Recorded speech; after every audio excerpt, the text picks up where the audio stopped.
weltare ɓiɓɓe fulɓe andu diine maɗa fedde heblo sukaɓe afrique weltare tv takkusan yoni to guijilon to sadela to aali wuure to keɗeɗe to wudduru to ndulumaji dembe ndulumaji funeɓe to dabiya odeji koɓɓilla to hoore fonde ko on takkusan juula ha e nder galle shérifa ɗeyyuba to guijilon ha to galle ceerno amadou tidiane alpha bato mo darna ka heyɗi ha to galle makko sama sa to kilinkara e ko taari ɗum kala ene jeeya e gardini kabaruuji men to leydi Mauritanie 1 million masque woni cuumorgal ko ballal OMS woni organisation mondial de la santé faade leydi Mauritanie e mbadi handade mboroso coronavirus to leydi Sénégal Mohamed Moustapha Diallo kirsinoɗo baba mum o teɓama oɗo saaha joni mo tawi e nder juuɗe mo tawi tigui juuɗe dadiɓe to ha joni to leydi Sénégal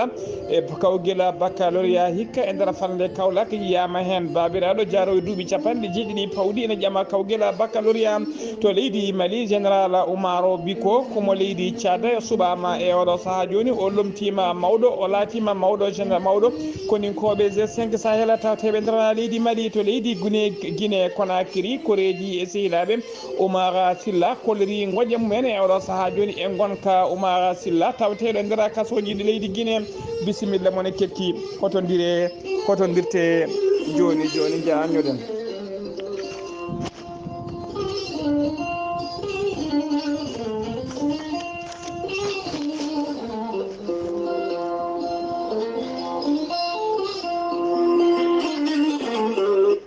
أعوذ بالله من الشيطان الرجيم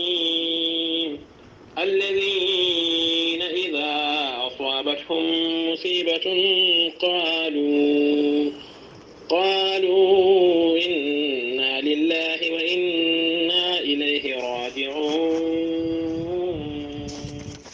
sadaqallahu l'azim ɓatake jaam gonɗaɗo hono Mansoura Gakou e galle mum tawteɓe e nder nakcoto lamorgo leydi Mauritanie yettinɓe ɗo wulango hono Soro Guissé ko miñuma duttiɗo tawteɗo e nder nakcoto Salifa Guissé ko miñum duttiɗo to nakcoto El Hadji Guissé ko miñum duttiɗo tawteɗo to Dakar Issa Guissé e Samba Gakou to Dakar Bouna Gakou e Mankasi tawteɓe to guijilona eɓe ngullo dendagal bandiraɓe sehilaɓe hoddiɓe kala guijilonnaɓe Dakar naɓe fuutankoɓe kala ha tengti e taniraɓe amayero wuuri to mbawi wonde kala jaltugol aduna biyetenoɗo Samba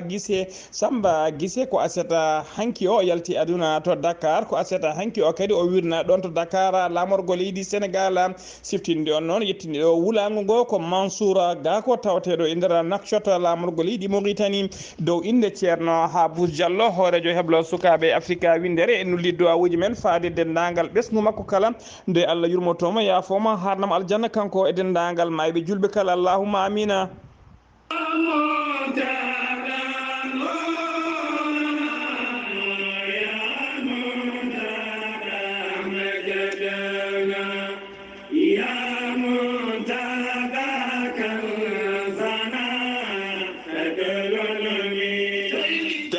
moderne de l'excellence Alhaji Seydou Nourou Tall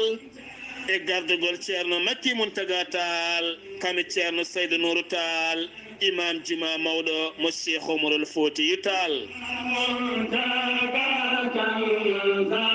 daara mawɗo joguiɗen juɓɓudi mum jaadulo e jamanu so tawi noon ko daara rewɓe o ene tawi to Sicap Liberté 3 so tawi noon ko daara worɓe o ne tawe to Ouest Foire ha fayenma toon to Kermassar binditagol daara moderne mo Alhaji Seydou Nourou Tall ko nogas e jeegom lewru juillet ndu gonɗen ndu programme timmuɗo jaaduɗo jangde leydi Sénégal jagorɗo kalfinaɗo jangde mo leydi Sénégal programme français e anglais kame hebloji goɗɗi kala daara moderne mo Alhaji Seydou Nourou Tall ene jogui ñamirde mum timmude kono nonne kadi juɓɓudi jangde ko élémentaire ha faynma secondaire kono ne kadi e rende deftere Allah teddunde wiyande qur'anil karim e ballal jomiraɗo daara moderne mo alhaji Saydou Nourou Tall ne jogui heble timmugo ko fati banggue informatique ko noonne kadi e kaɗirɗe jaaduɗe jamanu e hinde dowrowe e ballodirala leydi Turki daara moderne mo alhaji Saydou Nourou Tall ene heeɓi kala jiɗɗo windide ɓiyum ko fati banggue cours de vacances ɗiɗi lewru août ha faynma capantati lewru septembre kala jiɗɗo windide ɓiyuma ko fate banggue cours de vacances sa yiiɗi hebde hen ko laaɓi sa yiiɗi hebde hen ko laaɓi mbatta ko 00221 78 149 44 31 walla mbaɗa 77 383 94 94 walla mbaɗa 77 912 27 15 walla mbaɗa 77 638 31 78 ɓiɓɓe fulɓe mbadden dando faade daara moderne mo alhaji Saydou Nourou Tall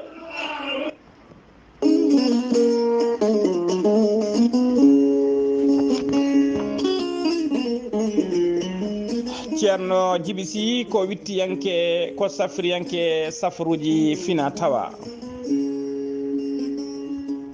ceerno Djiby Sy ko jaadindo ɓalawala danawal kala bawɗo listihara moƴƴuɗo longal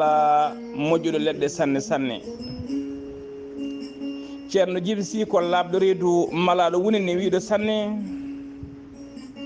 ceerno Djiby Sy ene safara rafiji kewɗi ɗi jiiɗa cirola rafiji rewɓe e rafiji worɓe kala ceerno Djiby Sy ne jogui leɗɗe e fannuji ɗiɗi hen fannu goto sa ƴetti leɗɗe makko fodde sappo e tati rafine yaltayma ha laaɓa fannu goɗɗo sa ƴetti ɗum fodde sappo e jeenayi rafi comiɗe e ɓandu ma ne yalta ha wiye cer ceerno Djiby Sy ene wiye waɗande yiɗɓe nde listihar ɗaccata ko indema inde nene maɗa o haalanma ko woni e nder ma ha cikka mata ko nder ɓerde ma o hooɗi ceerno Djiby Sy ene safara rafiji kewɗi ko wayno kista fibrom dogam sitta rewɓe ronkuɓe sowade omo yawrani kadi ɓe rewɓe ronkuɓe resede jokkodire ceerno Djiby Sy joni joni nana alkhayre ceerno Djiby Sy ene yawrani ɓen wonduɓe dabaruji wonduɓe koyɗe keeceje musoje wonduɓe jiilol estomac e morayida ceerno Djiby Sy ene andine kilele mum kadi heeɓi leɗɗe kese pulla pewnaɗe siroji pewnaɗi bawɗe neldede kala leydi e kala continent mo neɗɗo woni ceerno Djiby Sy ne jogui siroji wonande ɓen yawɓe yitade koye men woni ko wiyete éjaculation précoce jokkodire makko butel goto mbatta yitade hoore maɗa hano hannirta ni ceerno Djiby Sy ne yawrane ɓen ustaraɓe goragu ɓen jippiɓe leeso kala omo safra joomum ha yiito hoore mum ceerno Djiby Sy ne jogui base mum e nder leydi Mali ne tawe toon miñi ko ne wiye Samba Sy numéro mum ko 00 223 90 22 94 71 kanko ceerno Djiby Sy o tawate ko nder Nouakchott lamorgo leydi Mauritanie to leegal nettek sara jeere nettet kala chauffeur kala neɗɗo mo namdiɗa ma adde ha to base makko ceerno Djiby Sy numéro muɗum ko goto numéro makko WhatsApp e numéro makko noddirguel fof ko 47 22 80 84 omo wi noon dendagal noddoɓe mo e kala saaha eɗen donka hebdemo wona salade ala ko hewrede e dango fawdirde yo joom waɗi insisté tan mawo jaabo ɗum hano hannirta ni ceerno Djiby Sy komo Allah hande luɓiri Ganndal mbadden dando faade makko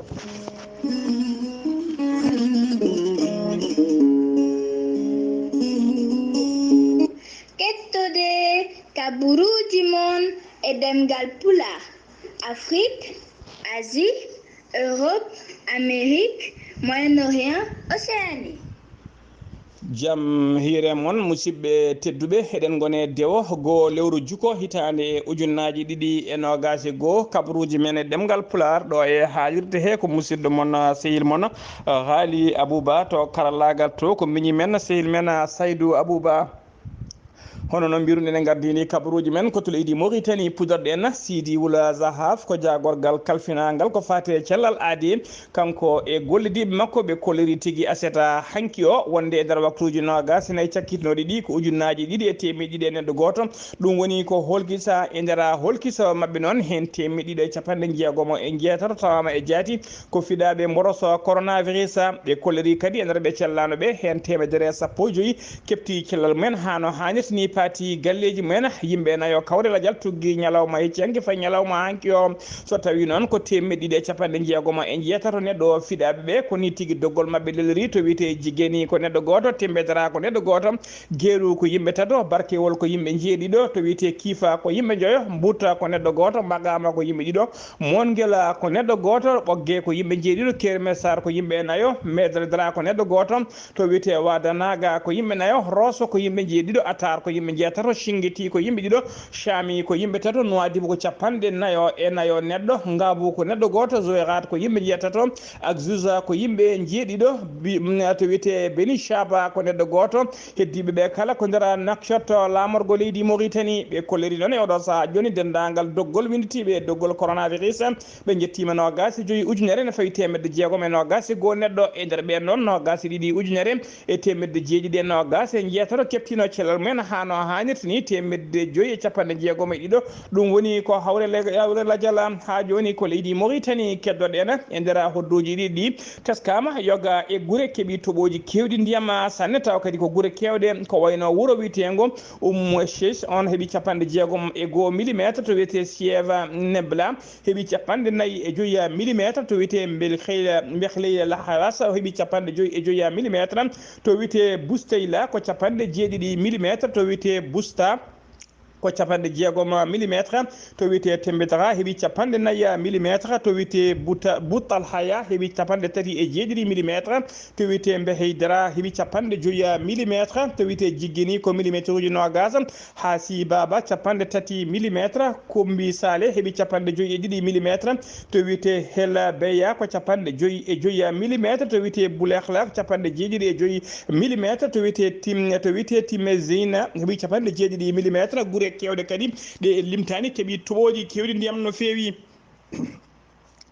ha joni kabaruuji men e ɗemngal pulaar leydi Mauritanie hono mbiruɗen e gardiɗi kabaruuji men OMS ko organisation mondial de la santé ko catala windere halfinaɓe ko fate tambade cellal aade nder windere nde kala ɓe gaddi ballal noon paydingal faade nden leydi Mauritanie ngal ballal noon ko 1 million woni million cuumorgal woni masque faade nder leydi Mauritanie ko ñande alarba nogas jeeɗiɗi lewru juillet nde gonɗen ɗum ballal ngal yetti e juuɗe jagorgal kalfinagal ko fate cellal aade fandare mabɓe noon kamɓe catala OMS ngal ko yidde wallude leydi Mauritanie handade oɗo mboroso biteɗo coronavirus dampuɗo wempejere mum tatiɓire tawa kadi koye mbadi gondi woni tigui e delta mbadi delta e oɗo saaha joni jawɗo koyngal no fewi joɓotoɗo pittali kewɗine fewi hono ba hampate ko conseiller premier ministre tawa kadi ko chargé des affaires sociales o holliri tigui dow inde catala halfinaɓe ko fati rewidade e haɓade coronavirus laamu leydi Mauritanie kala weltinima downima ngal ɗo catala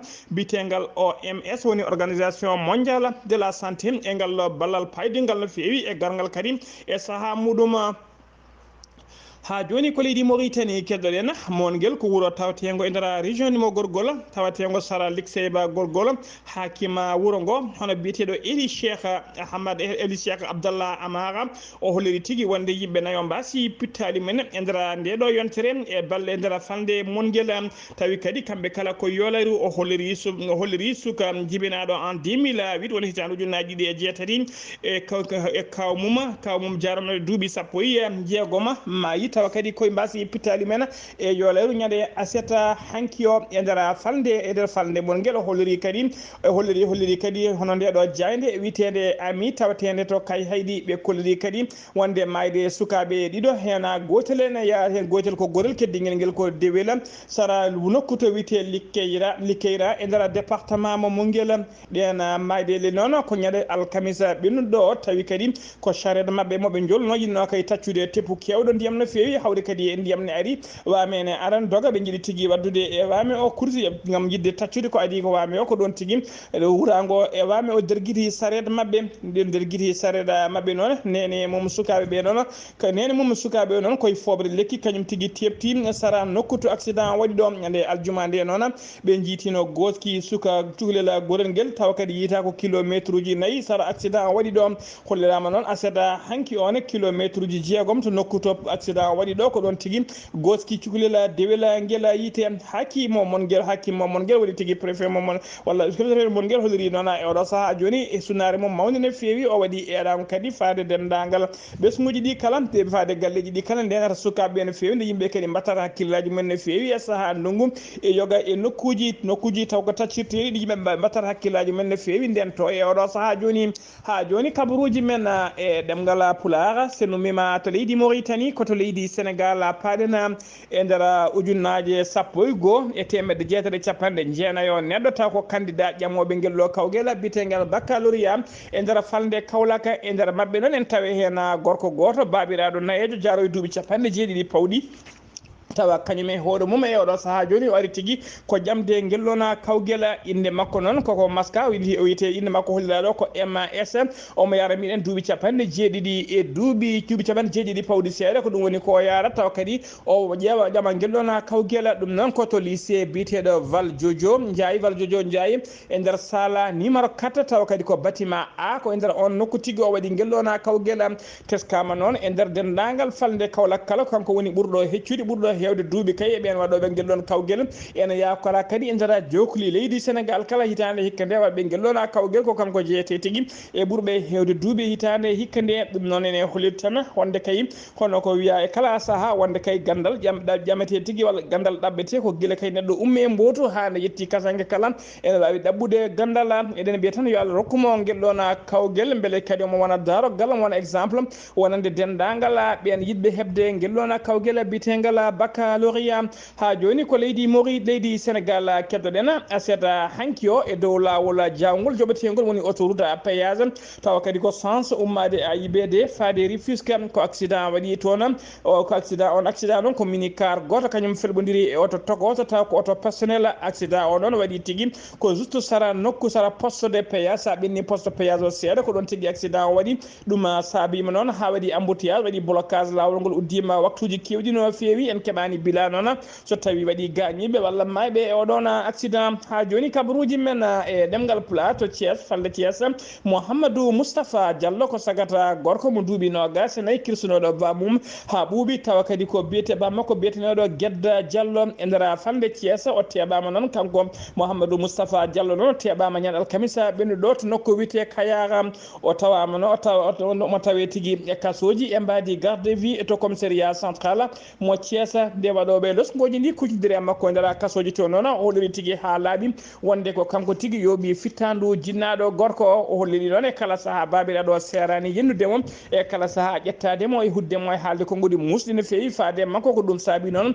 ha o ɗacci o ƴetti laaɓi o naati nder suudu babiraɗo to ƴetti ɗon laaɓi muɗum omo jogui o tombi babiraɗo o haɗani sanga 23 heures woni 11 heures jamma ko ɗon tigui o ƴetti laaɓi o hirsi babiraɗo o hollirama waɗoɓe losgoji ɗi noon ɓe kolliri tigui no haaldata ni ne hollir tigui hay nimsa makko goto ala hen hewɓe kadi kolliri e oɗo saaha joni kanko baɗɗo ngal noon baɗaɗo wona karɗo cellal no feewi holko yowata banggue e hakkille haɗani noon ha joni omo tawi tigui e juuɗe dadiɓe siftinde on noon o wanno ngallo baɗal ko ñande jamma 17 lewru juillet maydu hanki ndu ha joni kabaruji men e ɗemgal pulaar to leydi Sénégal keddoɗen ha joni ñande aljuma ɓennuɗo toɓoji kewɗi ndiyam caami e nder falde Kolda toɓoji ɗi noon ene jaadino e ko wiyete jamguelaji on e waɗi tigui mayɗo goto e barmuɓe ɗiɗo ɗum noon koto wuuro witego Messien Kounda ko wuuro tawatego e nder commune mo Kumbakara région mo Kolda hono no holliri Amadou Baldé maire commune o wonde ko basɗo hen fittanu mum ko yummiraɗo tokoso jaaroy duuɓi 19 tawa kadi ko yummiraɗo joguiɗo ɓinguel gotel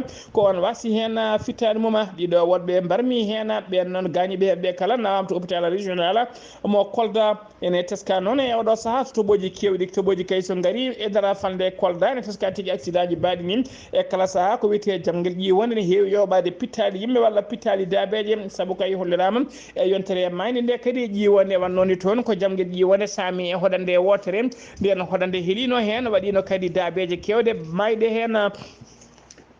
ha joni kabaruuji men e ɗemngal pulaar koto Saint Louis paɗen aseda hanki capantati e goho lewru juillet hitande ujunnaji ɗiɗi e nogas goo jagorgal leydi Sénégal kalfinaɗo ko fati e gueɗe nder leydi e jaccina gollamu hono biteɗo Félix Antoine Diome o joƴƴini officiellement hono oɗo cuɓaɗo baɗaɗo gouverneur kesso taw ko falde Saint Louis o noon wiyete tigui ko Aliou Badara Samba noon o meeɗino wonde préfet mo Dakar o lomti to Saint Louis toon e oɗo saaha joni ko biteɗo Aliou Badara Niang to kara makko Aliou Badara Niang ko on tigui woni mo lomti toon on noon waɗama on noon waɗa e oɗo saaha joni ko secrétaire général du ministère de l'intérieur et de la sécurité publique cérémonie noon waɗi tigui koye tawtorede ministre maire mo Saint Louis hono Amadou Mansour Faye ha joni kabaruuji men e ɗemngal pulaar to leydi Sénégal ha joni yen ha to Diourbel suka gorko goto biyeteɗo KM bannoɗo bannoɗo kawguel mum hitande rawane nde taw kadi o heeɓi tigui omo jeeyno tigui e ɓuurɓe hewde toɓɓe saabu hemno ko mention bien hitande hikka nden o yiɗino wattude guelɗon kawguel tawa noon o yiɗino wattande guelɗon kawguel ko sehiɗ makko debbo goto on noon caggal kayinde kawguel guel fuɗɗi wadde ko ɗon tigui o waɗi déguisement ji debbo ɓorni ɓorneteri debbo o ƴetti kadi sukundu jundu o waɗe hoore makko beele omo nanda e debbo o fuɗɗi wadde kawguel noon o teɓama ñalawma hanki o teɓama e oɗo saaha joni tawa kadi o yinno wadde guelɗon kawguel ko sehiɗ makko debbo yinno waɗande o teɓama oɗo saaha joni omo tawe juuɗe gendarmerie ha joni ko leydi Sénégal keɗoɗen to a segna Aliou Sarr ko ministre du tourisme et des transports aériens mo leydi Sénégal o suɓama e oɗo saaha joni o nomama président dendagal fedde taw ko rendinde on fedde taw ko rendinde dendagal ɗeɗon ɗiɗon leydi taw ko dendagal fedde rendinde ministére uji jeeyaɗe nde ɗon fedde witende asegana o lomti noon ko biyete o lomti ko biyeteɗo Hervé Yves Hermoney on noon ko béninois ko kañum wonno ministre des transports aérien mo leydi Bénin ko on woni mo lomti e oɗo saaha joni ha joni ko leydi Sénégal keddoɗen yen ha to weeli gara sakata gorko goto jeeyaɗo to Tambacounda tawi kadi komo Allah ɗawi hakkille jaranoɗo e duuɓi capanɗe tati pawɗi seeɗa wasi fittande muɗum ko camion goto noon dimɗowo Cellal kañum ferimo camion ferimo ko ɗon wasi fittade makko ɗum noon koto legal bitegal cangata to hirnangue commune o ko ñande aljuma sanga 17h30 tana o waɗi koni koɓe faabo noon kañumen tigui garen ɗon goskiki e oɗo saaha joni chauffeur camion ene tawi tigui juuɗe dadiɓe ha joni ko leydi Sénégal keɗoɗen Abdoulaye Diouf Sarr ko jagorgal kalfinagal ko fate e cellal AD kañum e gollidiɓe mum ɓe mbaɗinoɓe kewatde kala subaka so hoccidirde ɓesko leydi ndi andide ɗumen e oɗo saaha joni to mboroso coronavirus o yarata e nder leydi he ɓe kolliri noon e nder waktuji nogas nayyi cakkiti ɗiɗi ko ujunnaje 3 e temedde 5 capanɗe 4 neɗɗo woni holkisanoɓe e nder holkiso he noon hen temedde 6 sappo ɗiɗo neɗɗo tawama e jaati e fiɗaɓe mboroso coronavirus e nder ɓen noon hen capanɗe 6 ko contact suivi woni memodirnoɓe wonduɓe rafi o temedde 6 e nogas nawi heddiɓeɓe kala ko cas communautaire woni hay goto men anda to ƴetti rafi o e nder ɓe cellanoɓe kadi hen e nder ɓe cellanoɓe hen temedde 4 capanɗe 4 kepti cellal men hano hannirta ni paati galleji men capanɗe 6 e jeeɗiɗo neɗɗo ene tampine sanne woni 76 personnes tampi sanne ma ballite to banggue fofango ene tawe to hôpital principal mo Dakar ha to hôpital mo Fana e nder ɓen kadi hollirama sappo e nayo ñalawma hanki fayi hannde sappo e nayo neɗɗo kawriyela dialla e oɗo saaha joni bilan coronavirus dendagal winditiɓe doggol e nder leydi Sénégal ɓe jettima capanɗe 6 ujunere ene fayi yimɓe ɗiɗo so tawi noon ko heɓɓe cellal mumen e nder ɓen hen capanɗe 4 e jeeɗiɗi ujunere temedde 5 capanɗe jeeɗiɗo e jeenayo keptino cellal mumen hano hannirta ni ujunere temedere capanɗe 6 e jeeɗiɗi ɗum woni ko hawlela dialla e oɗo ñalawma hannde kadi leydi Sénégal ene jogui sappo e 4 ujunere e temedere e sappo e 4 ujunere e capanɗe 5 e joyo neɗɗo taw ko wonduɓe e mboroso coronavirus tawateɓe juuɗe safroɓe e nder jokli leydi he kala ha joni kabaruuji men e ɗemngal pulaar to leydi Sénégal. Augustine Senghor ko hoorejo catala halfinaɓe ko fati e fugu koyngel mo leydi Sénégal woni président FSF o waɗino visite makko aseta hanki o to pikkina nawnomo toon noon ko nawnomo toon kay ko heblelede ko fati e sumgoji paaɗi ɗina sumgoji noon ko fati e suɓade kay hoorejo ngal ɗon catal halfinagal ko fati e fugu koyngel e nder leydi Sénégal taw kadi ko kettuɗo gembe makko gam yidde ƴamtoyde ngel ɗo ngol ɗon lefol ƴamtoyde manda goɗɗo noon e saga ɗum noon tawa kadi ɗen sumgoji ɗemni wadde ko ñande jeeɗiɗi lewru août ndu gonɗen ndu jillu makko noon laatima goɗɗum saabu kay e saaha kay ndeɓe gaari natirgal stade olympique taw biyeɗe stade Léopold Sédar Senghor mo pikkina ɗum wondino annama garmi garani ɗum waɗi garmi garani waɗi tigui ya garmi gara musɗo e nder ɗina garmi gara noon hono oɗon be hono oɗon taw kañum woni hoorejo ngalɗo hoorejo oɗo kippo biteɗo la SC mo cosana biyetenoɗo hono Samba Sara Allah e metti noon ko ɗon tigui o pikki crise o waɗi crise cardiaque noon ko ɗon tigui oronda o nawata juuɗe safroɓe ko mintaji seeɗa o waɗe juuɗe safroɓe o hooti e jommi ko nde Auguste Senghor ni tigui jaltugol makko aduna holliri hen sunare mum mawde no fewi o dunima dendagal famille o kala o dunima club l'ASC mo cosana ko noon kadi o dunima dendagal pikkinnaɓe kala nde Allah jurmotomo yafomo haɗam aljanna kanko e dendagal mayɓe julɓe kala sen ummima to leydi Sénégal ko to leydi Mali paɗena ñande aljuma ɓennuɗo ñande aljuma ɓennuɗo jonde jagorɗe joɗinoma noon e nder Bamako lamorgo leydi ndi e nder jonde he noon jagorgal kalfinaɗo gueɗe jagorgal kalfinagal ko fate gueɗe caggal leydi hono Abdoulaye Dioba o holliri tigui wonde laamu kesu ngu waɗi ko wiyete abrogation waɗi tigui ɓe pirti ha soori ladde taw ko décret ona décret o noon ko cuɓinoɗo nomination woni tigui suɓade fodde 35 conseiller diplomatique et consulaire suɓanoɓe kay e laamu sapordu kindu ndu ɗaminnoɓe kay yaade jooɗoyade e nder ambassade uji e nder consul aji ɗi leydi Mali tawateɗi caggal leydi ɗi noon nomination ngaji kala holliri tigui e oɗo saaha joni pirtima ha soori ladde holliri noon ɗo e jeegoma lewru août gonɗen ndu ma suuɓe taw ko décret goɗɗo ma yalta suɓade kay ɓen taw ko conseiller ji joɗotoɓe e nder consul aji e nder ambassade uji taw ko laamu sabordu hesdu ndu kañumen a suuɓi ɗumen ene yakora tan ɗum wonede koye jonde jagorɗe ɗaminide wadde e ɗo e balɗe kay so hawri tigui e welede Allah ha joni ko leydi Mali keddoɗen général de division Oumar Bikumo ko kañum woni mawɗo dadiɓe ɓe leydi Tchad tawteɓe e nder fedde G5 Sahel tawte nder leydi Mali o suɓama e oɗo saaha joni o lomtima général de brigade général de brigade Oumarou Namata on noon komo leydi Niger ko kañum ardino fedde G5 Sahel kañum ardino dendagal koninkoɓe fedde G5 Sahel e oɗo saaha joni noon ko tokora makko biteɗo Oumarou Bikomo mo leydi Tchad kañum tigui laati